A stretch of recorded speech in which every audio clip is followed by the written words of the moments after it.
tal? Muy buenas noches, amigos de Charlas de Leyendas. Sean nuevamente invitados a este su programa que ya se va haciendo costumbre cada jueves por la noche. Como verán, nos encontramos parados en la calle donde empieza la República de Argentina y donde termina la calle Donceles y comienza lo que es la calle de Justo Sierra. Y en este lugar estamos en unos lugares más emblemáticos que podrán ver, que está a mis espaldas, que es el güey. Bueno, estamos hablando de, aquí estamos, el Güey Teocalli, lo que actualmente conocemos como el Templo Mayor. Y bueno, el Templo Mayor, vamos a hablar un poquito de él. El Templo Mayor es la construcción más importante que tenemos en la Ciudad de México, hablando arqueológicamente. Estamos hablando de que es un templo que se empieza a construir a la llegada de los mexicas. El templo se va a construir en 7 etapas, de las cuales era costumbre mesoamericana no destruir el templo previo, sino construir sobre el templo que se encontraba, o el nuevo templo. Y en este caso tenemos gran parte de lo que son estas etapas.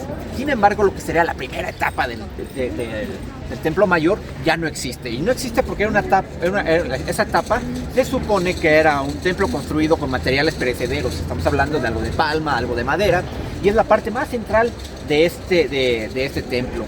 Este templo, obviamente, como les digo, fue creciendo de manera por todos los 4 lados, porque desde el principio también, igual que los otros palacios de la Ciudad de México, empezó a tener problemas de hundimientos disparejos, y es como se van haciendo estas etapas. Estamos hablando de que más o menos cada atado de años, cada 52 años, es cuando se hacía una reestructuración de este Templo Mayor. Coincidentemente, está pasando una combi. Coincidentemente, estamos hablando de que también le correspondería a 7 tlatoanis. No hay que olvidar que los tlatoanis que gobernaron México Tenochtitlan realmente fueron 11. En este caso estamos hablando de estas acumulaciones. Y esta acumulación, este templo va a ser recuperado para el 21 de febrero de 1978, cuando justamente aquí donde nos encontramos parados, una cuadrilla de trabajadores de la Compañía de Luz y Fuerza fue y estaba haciendo una zanja, y justamente a 3/4 caminando por aquí, unos 100 metros, van a encontrar lo que fue un monolito. Este monolito que pertenece a la Coyolxauhqui. Esta es el monolito que nos va a dar la recuperación, o va a ser la causante de que recuperemos lo que es el Templo Mayor. Derivado de eso se va a hacer lo que es un proyecto arqueológico que se llamaba Templo Mayor, que va a ser llevado en varias etapas, siendo en la segunda etapa donde se van a recuperar la mayor cantidad de restos arqueológicos. Estamos hablando de que en esta etapa se encontraron alrededor de 55 tumbas. Aquí los mexicas tenían tres tipos de tumbas. Era la tumba de depósito, la tumba de caja y la tumba y el depósito de cimentación. Pero bueno, esos eran los tipos de depósitos que hacían los mexicas aquí en este lado. Obviamente vemos que también hay materiales o hay monolitos que fueron descubiertos posteriormente que los españoles ni siquiera vieron. En principios de este siglo se va a encontrar un monolito más grande que la Coyolxauhqui, que es Tlautecutli, que es la Madre Tierra, que se va a encontrar justamente si ven la construcción blanca. Esa construcción blanca perteneció a lo que fueron los hermanos Ávila, que después fue el mayorazgo Sánchez Nava. En este caso, ahí fue encontrada la Tlautecutli, esta piedra que fue todavía, afortunadamente, todavía con alguna pigmentación que tenía de la pintura original que tenía este monolito. Este monolito va a ser colocado más o menos adentro de lo que es el Museo del Templo Mayor, para dar una imagen o una impresión de cómo lo veían los mexicas. Este monumento y la Coyolxauhqui no fueron vistos por los españoles, porque los españoles, cuando llegan en 1519, lo que van a encontrar es la última etapa constructiva, y estos monolitos fueron encontrados en la 5ª etapa constructiva. Estamos hablando de que estos monolitos no estaban a la vista de los españoles. Inclusive Tlautecutli está fraccionada, le falta un pedazo en la parte central, y este pedazo obviamente desde la época de los mexicas se perdió. De hecho, la piedra se fracturó desde aquella época. Y bueno, también el Templo Mayor perteneció a un conjunto de 78 construcciones que realmente estaban aquí. Teníamos obviamente el Templo Mayor, tenemos todavía lo que es el templo de Hecatl, tenemos el templo o adoratorio de Coyolxauhqui, de esta, su madre es Coatlicue. Tenemos también, obviamente, lo que son la parte de los restos de lo que eran los zompantlis. El gran zompantli se encontraría actualmente a mis espaldas, en lo que actualmente es el colegio de San Ildefonso. Ahí se encontró el más grande de los zompantlis, aunque realmente el gran zompantli se encontraba fuera de la Ciudad de México y lo que era en la zona de Zumpango. Por eso aquello del Zompanco, de Zompantli. Pues bueno, es parte de esto lo que vamos a tener. Obviamente, cuando llegan los españoles van a encontrar este templo completamente blanco. Todavía quedan algunas partes de argamasa, que es lo que se pone al final, que es esta mezcla de cal con baba de nopal y algunas pigmentaciones más, que es lo que van a usar los mexicas para tener el templo. Teníamos un templo que obviamente tenía una dedicación dual. Estaba dedicada a dos deidades. A la principal deidad mesoamericana, en este caso era Tlaloc, porque Tlaloc era realmente que gobernaba todo. Al final de cuentas él gobernaba los ciclos de agua, gobernaba las mareas, bueno, lo que eran específicamente las tormentas. Y tenemos al dios local, que sería Huitzilopochtli. En ambos casos nosotros estamos del lado donde estaba el adoratorio de Tlaloc, y del otro lado estaba el adoratorio de Huitzilopochtli. Cabe destacar que el de Tlaloc estaba pintado de azul y el de Huitzilopochtli estaba pintado de rojo. Era un templo, una construcción piramidal que estaba dispuesta en 4 basamentos, encimados uno encima del otro, que nos estarían hablando de la ideología o la cosmogonía mexica que se tenía con relación al supramundo, que sería la parte exterior. El inframundo son otros niveles, y es la parte que está por debajo de lo que estamos pisando. En este caso, teníamos, como digo, dos adoratorios. El primero, el que llegó a ver Hernán Cortés, fue el adoratorio de Huitzilopochtli. Y es curiosamente cuando se da cuenta de la cantidad de sangre que estaba despidiendo ese adoratorio, porque ahí se hacían los sacrificios humanos. Cuando sube Hernando de Cortés, va a subir los 104 escalones que constaba este adoratorio, y se va a dar cuenta de eso. Inclusive lo tratan de apoyar a Cortés sobre la creencia de que se había cansado. Él obviamente dice que no se cansaba. Pero bueno, esta es la parte. Obviamente las partes ceremoniales más importantes que tenemos en el Templo Mayor, estamos hablando de que son festividades calendáricas. La principal que tenía que ver en este caso con el Templo Mayor era la fiesta del Toxcat. Esta fiesta del Toxcat consistía que durante un año a una persona, a un hombre, a un muchacho perfecto, sin defectos en la piel, sin defectos de salud, perfectamente, se le trataba de la mejor manera, se le daba de lo mejor de comer, se le daba, si tenía mujeres a disposición, y al final de cuentas, esta persona lo que hacía, todos los días tocaba una flauta durante el periodo de preparación. Cuando era la fiesta del Toxcat, lo que él hacía era subir, y que por cada escalón que subía iba rompiendo las flautas que él tocaba. ¿Por qué es importante la fiesta del Toxcat? Porque está dedicada específicamente a Tezcatlipoca. En este caso es la parte oscura o el hermano, por decirlo así, o una advocación del propio Quetzalcóatl, y estamos hablando de que era muy importante para los mexicas. De hecho, cuando se da lo que es la matanza del Templo Mayor, se va a generar justamente en la fiesta de Toxcat. ¿Por qué? Porque es una fiesta con sacrificios humanos. No hay que olvidar que los mexicas tenían esa característica, que eran que hacían sacrificios humanos, pero con fines religiosos, que era básicamente lo que los españoles no entendían, porque al final de cuentas ellos consideraban que eran ritos satánicos y que eran una cultura muy sanguinaria. Por el final de cuentas, lo que ellos promovían era buscar la vida a través de la muerte. Me explico. Ellos ofrecían a gente en sacrificio para que este ciclo continuo del día y la noche se siguiera llevando a cabo y el sol siempre saliera. No hay que olvidar que también en este caso los mexicas creían firmemente que estábamos nosotros viviendo un quinto sol. un quinto sol o una quinta época. Las otras 4 épocas ya habían sido destruidas. La época del coyote, la época del mono, la época de los vientos y la época del fuego, por decirlo así, por llamarles de una forma, que son realmente los mundos que van a ser destruidos por la situación que les digo, ¿no? El primer mundo obviamente por fuego, el segundo mundo por agua, la humanidad se termina convirtiendo en mono y después se termina convirtiendo en ocelotes.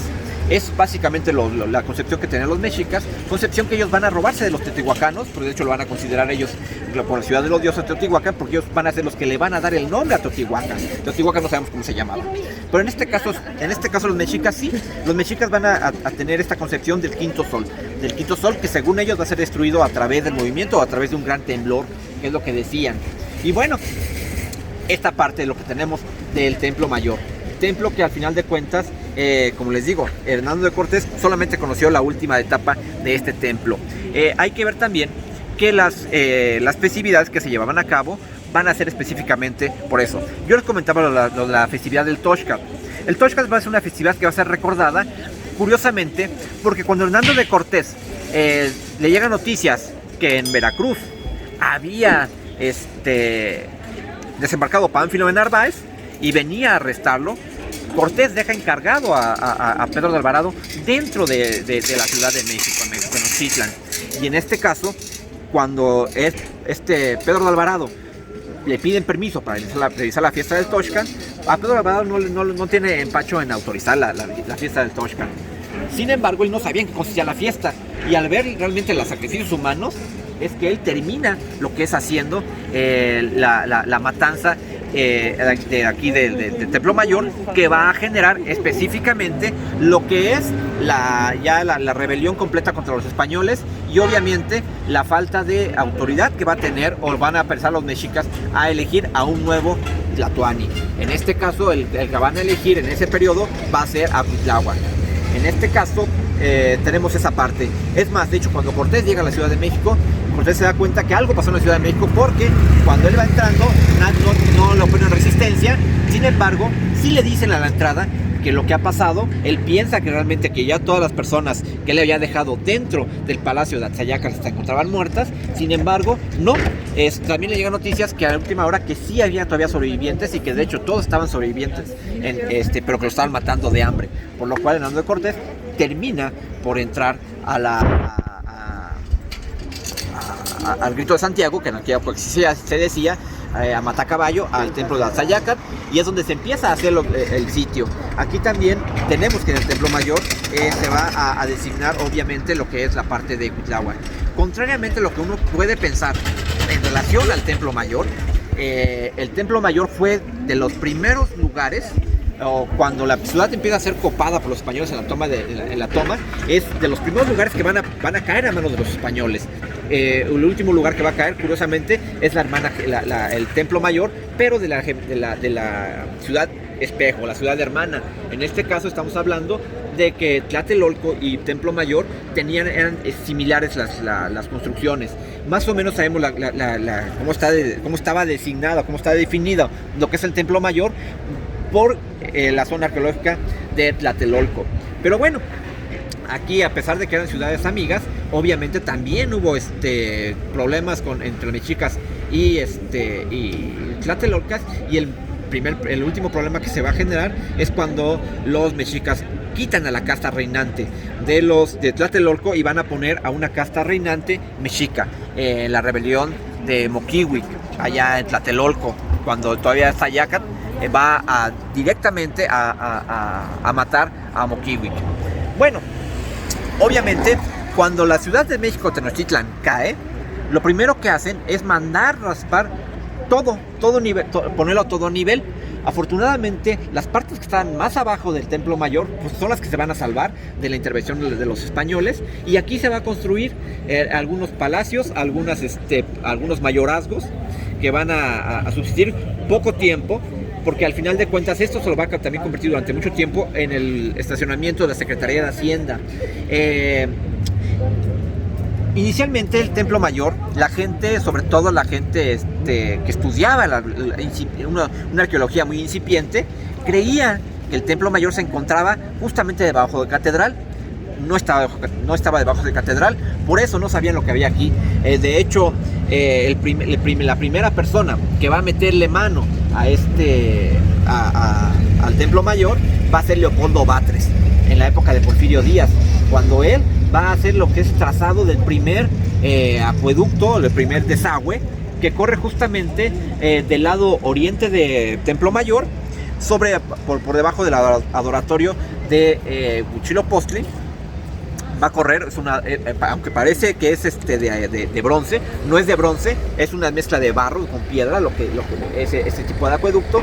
Él se va a encontrar con estas partes. Sin embargo, también hay la desfortuna que justamente donde él hace el trazado del desagüe es una parte que se encuentra entre muros del Templo Mayor. Por eso el Templo Mayor va a quedar de una forma olvidado hasta que Manuel Gamio va realmente ya a principios del siglo XX, va a empezar a hacer el estudio del Templo Mayor, porque a Manuel Gamio le va a corresponder descubrir la parte más oriental del Templo Mayor, porque también se van a rescatar lo que son las esculturas, tanto se les va a dar un lugar más tratar de ubicar en el lugar geográfico donde se encontraron, tanto la escultura de Coatlicue como del calendario solar.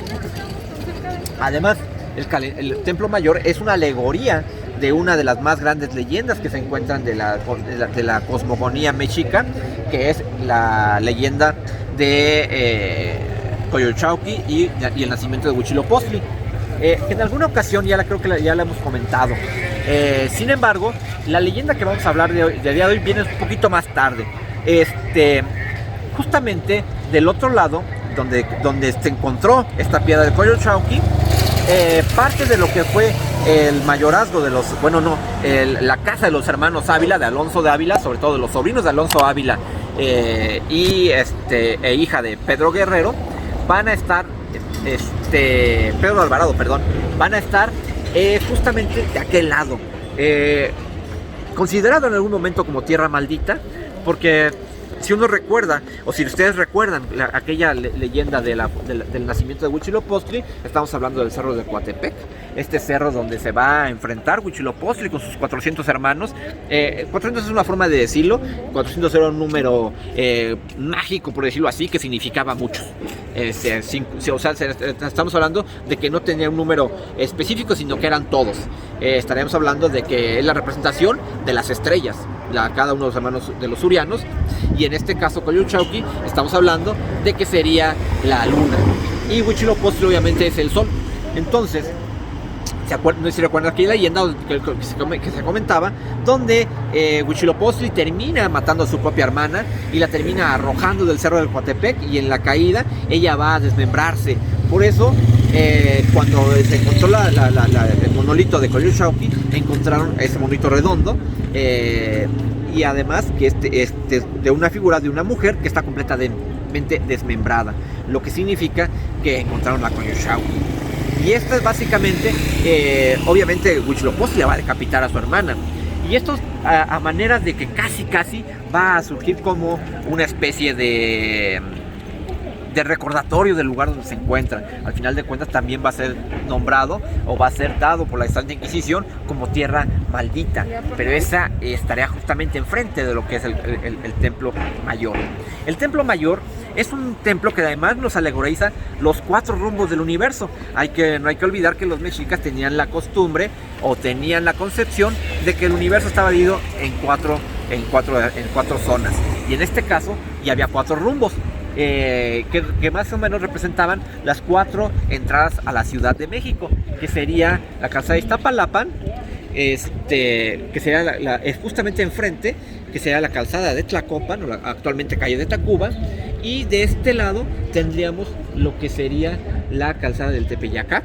Si uno se va derechito para allá, obviamente llegaría a la zona que sería la Villa de Guadalupe. Hacia atrás, a pesar de que sería otro de los rumbos, el camino no era tan bueno como los anteriores, sino era un camino más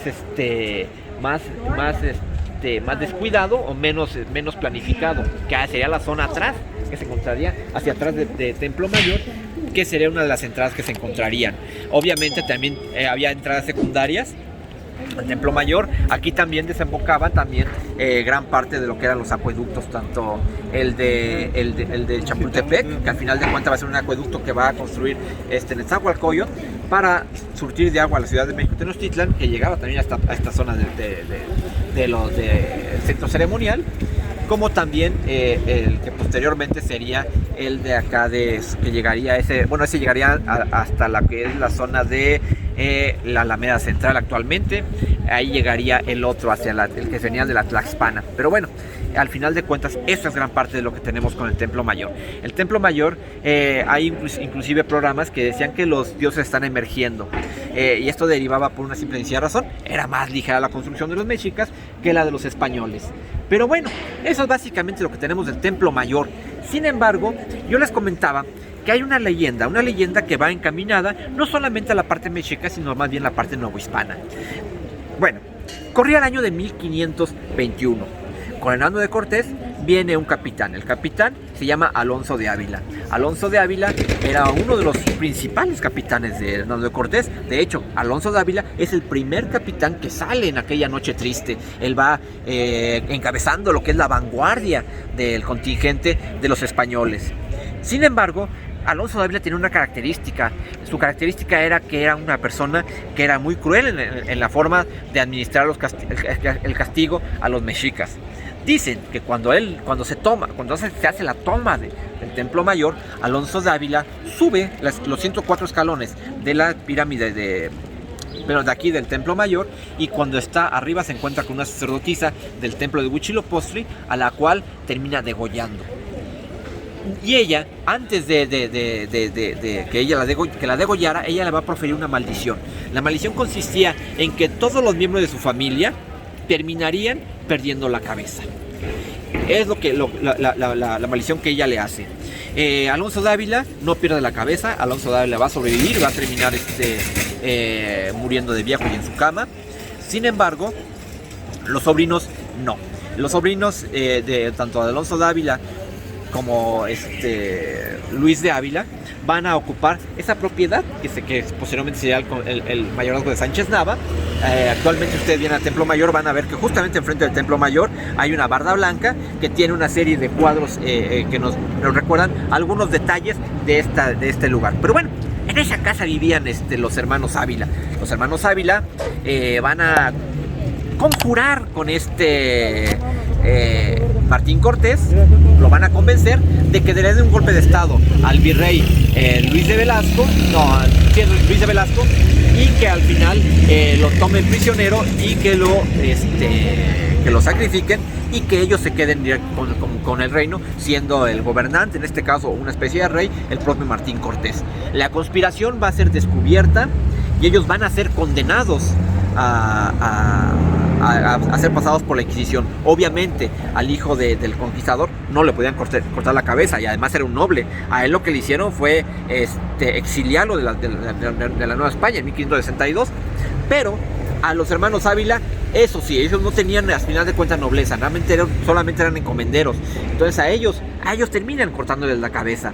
La Inquisición lo que hizo fue mandó prohibir que se vendiera esa casa. Sin embargo, la casa con el paso del tiempo se fue vendiendo, y casualmente todas las personas que llegaron a ocupar esa casa, todas de alguna u otra manera o morían ahorcados, o morían degollados, o morían por problemas de salud que tenían que ver específicamente con la garganta o con el cuello. Derivado de ello es que se reabre el caso, y se tira completamente la casa, y se va a cegar, y se les va a echar tierra a esa casa, declarándola tierra maldita. Ustedes recordarán que cuando hablamos también de lo que fue el convento de las Concepcionistas, hablábamos también de la monja ahorcada. Bueno, la monja ahorcada también va a ser una leyenda que se establece lo que es el convento de las Concepcionistas, y curiosamente era María de Ávila. Estamos hablando que la maldición de aquella sacerdotisa mexica de que todos los Ávila iban a perder la cabeza se cumplió. Esa leyenda nos las entrega tanto Luis González Obregón como Artemio del Valle Ariste, y es una leyenda muy interesante porque al día de hoy, curiosamente, cuando ya se había construido ahí una casa, llegó el temblor de 1985 y terminó cayéndose la casa. Bueno, quedó muy mal parada, pero terminaron derribando esa casa. Y bueno, amigos, eso es básicamente lo que tenemos sobre el Templo Mayor y sobre sus leyendas. Ya platicábamos el Coyolxauhqui y ya platicamos las leyendas de los hermanos Ávila. Y bueno, no me queda más que agradecer a Hola TV por el espacio que nos brinda, y obviamente recordarles todos los eventos que tenemos en nuestra página de Charlas de Leyendas, donde podrán verlos. Tenemos igual charlas chocolateras, transmisiones en vivo que se hacen tanto los días miércoles como los días viernes. Ahí podrán ver estas pláticas que tenemos sobre algunos aspectos de la historia. Y bueno, no me queda otra que decirles que sigan descansando. Muy buenas noches. Hasta luego.